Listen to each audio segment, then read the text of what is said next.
Wilson Miles from Black Film and TV, talking to the cast and director of The Angry Black Girl and Her Monster. Here we are with Bomani Story, Chad Coleman, Laya DeLeon Hayes. Am I correct? Laya DeLeon Hayes, like yes, like Star Wars. Denzel Whitaker.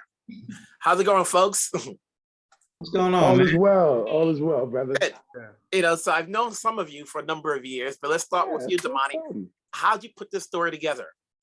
I mean, it started with the literature. I loved the original book, and a lot of the themes resonated with me. So I just felt like there was a way to bring that to more contemporary times, mixed with, you know, my older sisters who are my muse for this, you know. So all that wrapped up created what we have here now.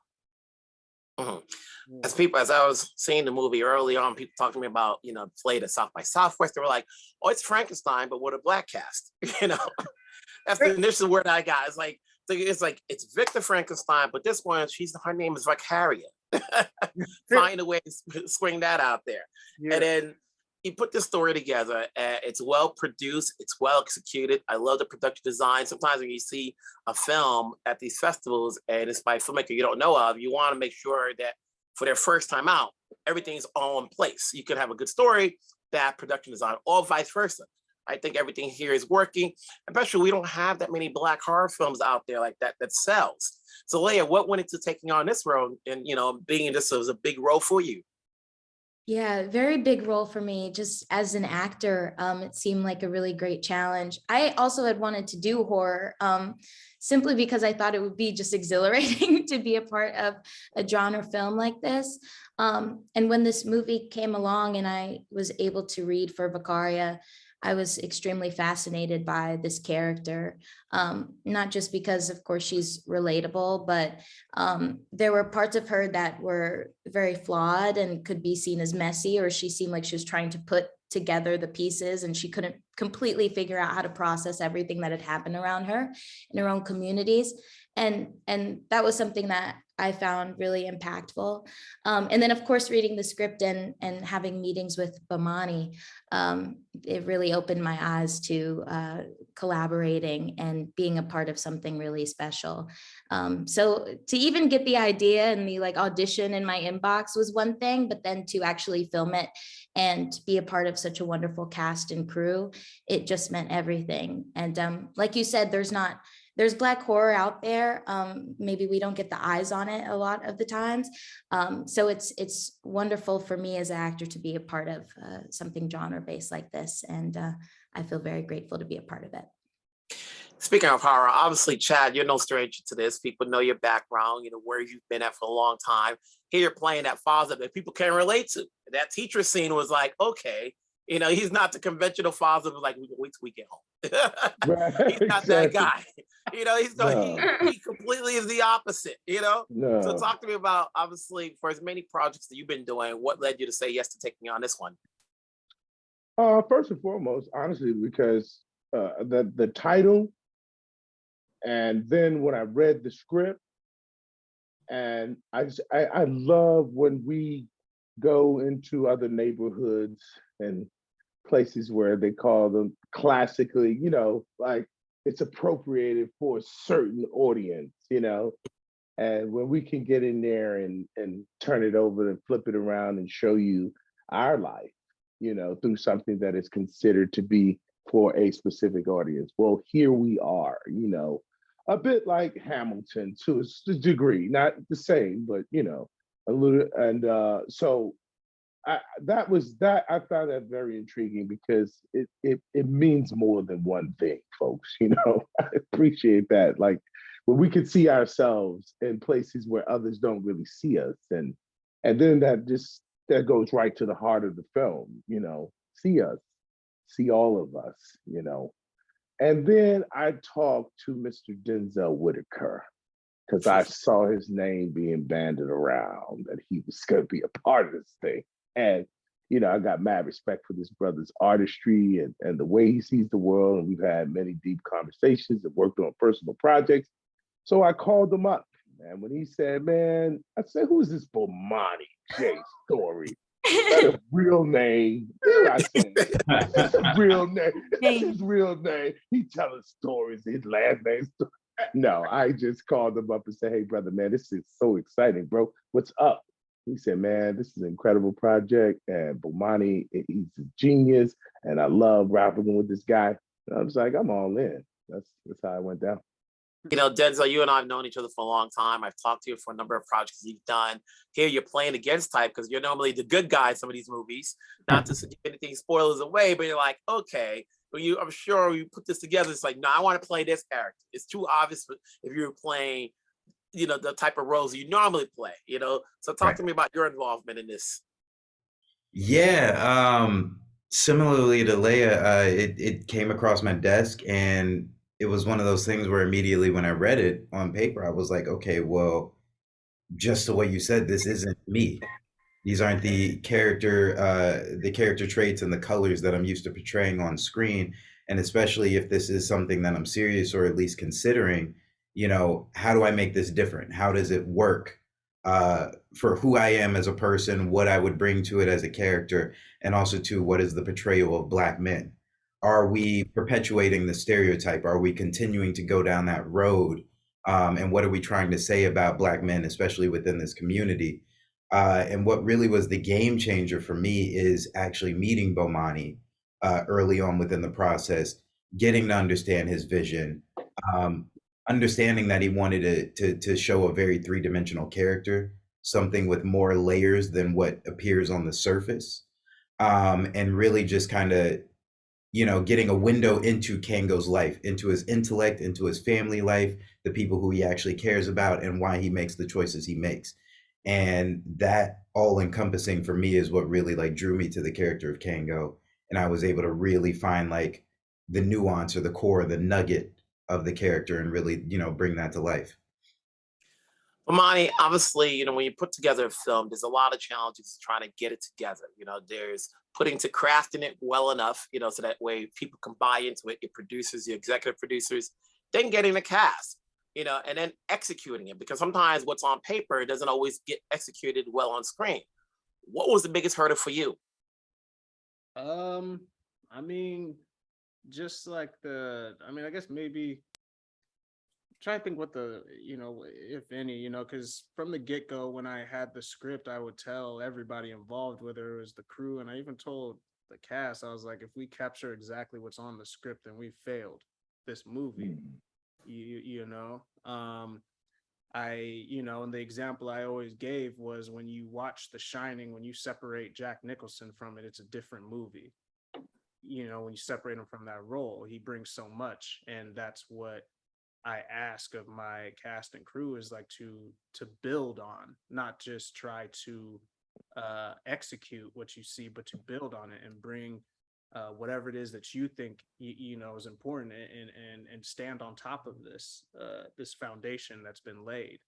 So it was more, I guess I don't want to even call it a hurdle. It was the joy of watching, like this cast in front of us just bring those things to life, and and go on top of that. You know what I mean? And I think of whenever I watch the movie, all the special moments, a lot of them come from the cast just playing, that may or may not have been, in the script, but the foundation gave them the soil to be able to grow from. You know what I mean? So for me, it was more of just the joy of that, and that transfers over into the crew as well. Vicaria is fearless. She's intellectual. Not that often we see that as far as a Black young scientist on screen. How do you relate to that?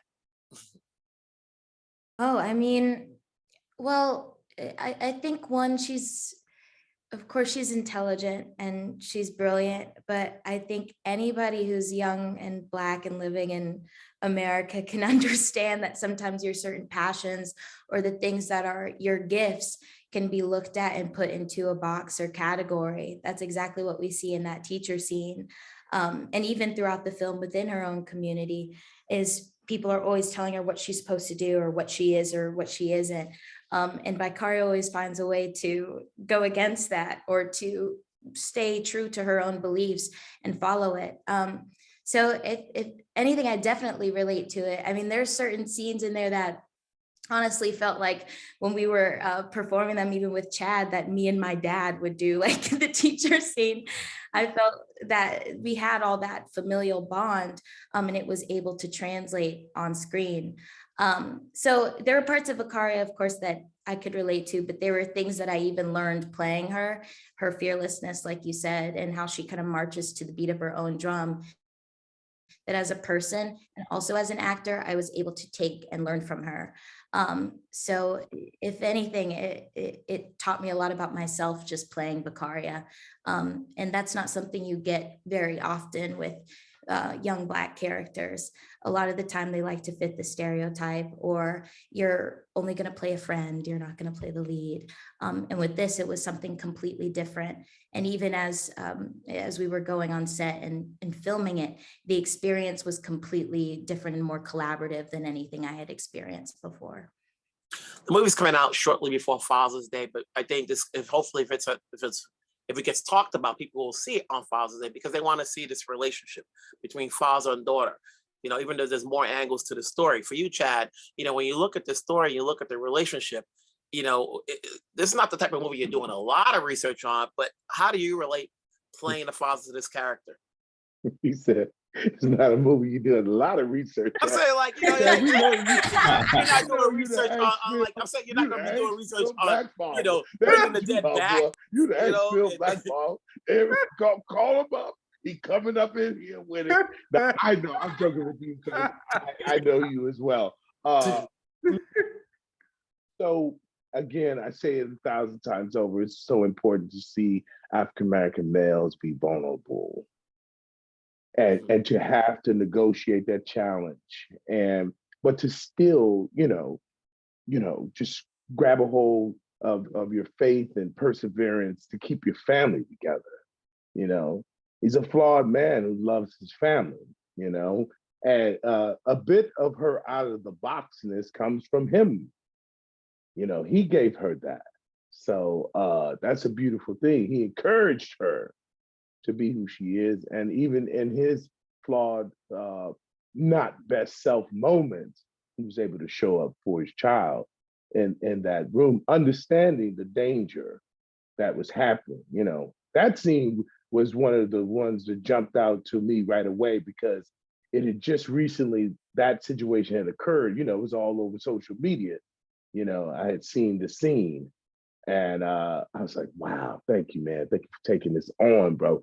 And yeah, so much of the film, I just kept saying, man, thank you for taking it on, brother. So I want to be a part of someone who's taking it on, but also giving you entertainment, classic horror, but we're gonna take something on. You know, we going escapism, but we're gonna bring you to a point where you can't escape this.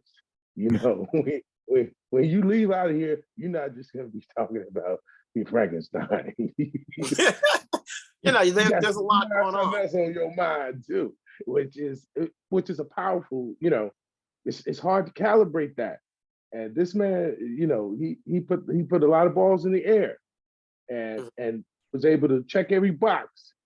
But I know when that movie was over, I was like, oh, I felt an ache inside me that I have never felt coming out of a horror movie. So, again, brother, kudos to you.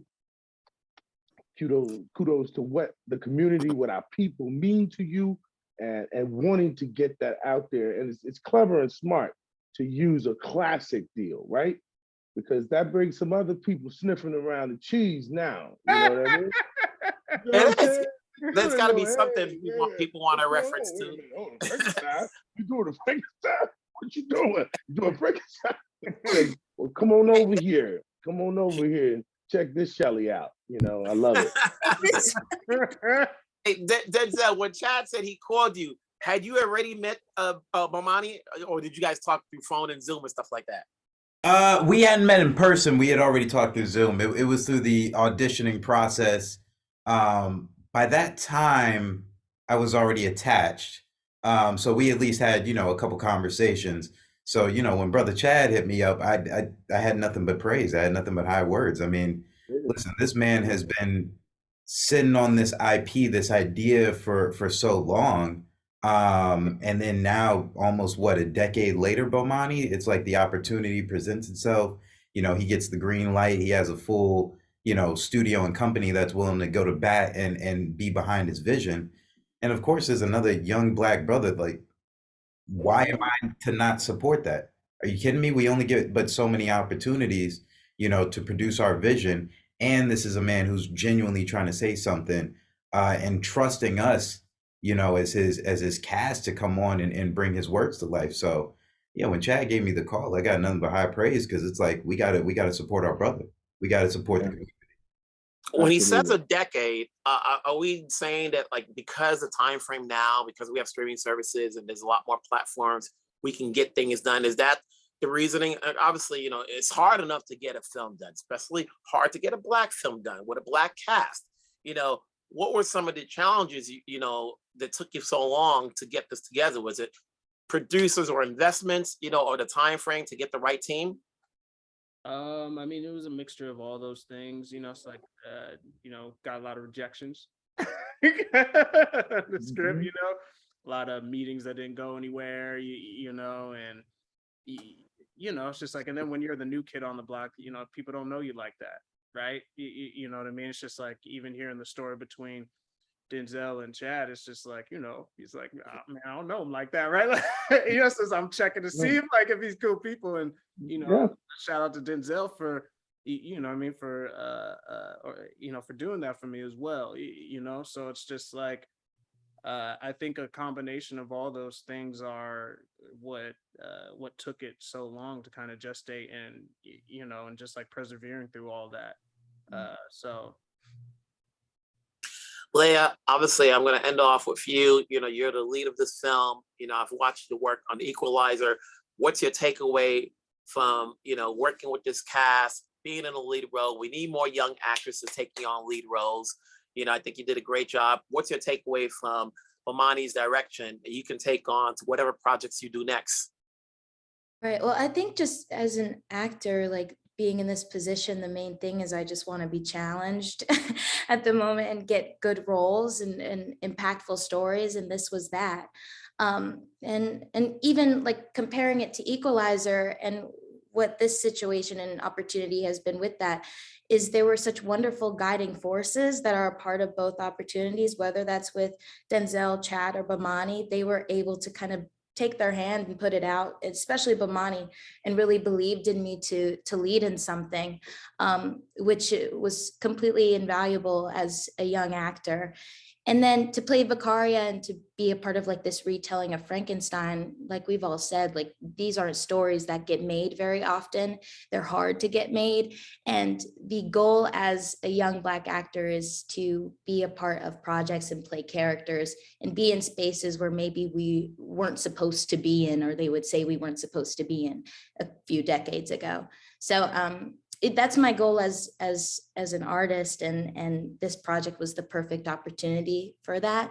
And the things that I've learned from all three of these lovely men are completely invaluable, and I'll take it on with me for the rest of my career. Congrats on the film. You know, congrats on getting into festivals, because sometimes you need the buzz coming out of a festival so people could know that this is a movie coming out. There's a glut of stuff that's out there, whether it's streaming or cable or network, or whether or not, you know, they're the big budget films. So it doesn't really matter if the movie's good or bad. You just need people to talk about it. So, you know, even with the poster sells. You know, I posted it up on social media and people had all these comments.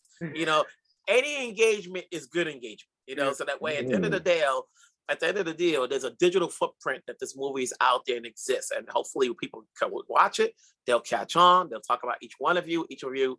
I'm sure I'll talk to you down the road. So congrats again. Thank you. Oh, thank you, brother. Much appreciated, man. thank Yo, you. I also love your account. Like I see all the things that you post. So it was lovely to meet you virtually. Just want to make sure everybody's promoted and their work, you know, each one of you. So Great. keep it going, Love make it brother. happen. Your work gives me work. There you go, brother. I'm there. We got to do it. We got to create a synergy. That's how it works. That's right. Yeah. That's correct, True. brother. Yep. All right, folks.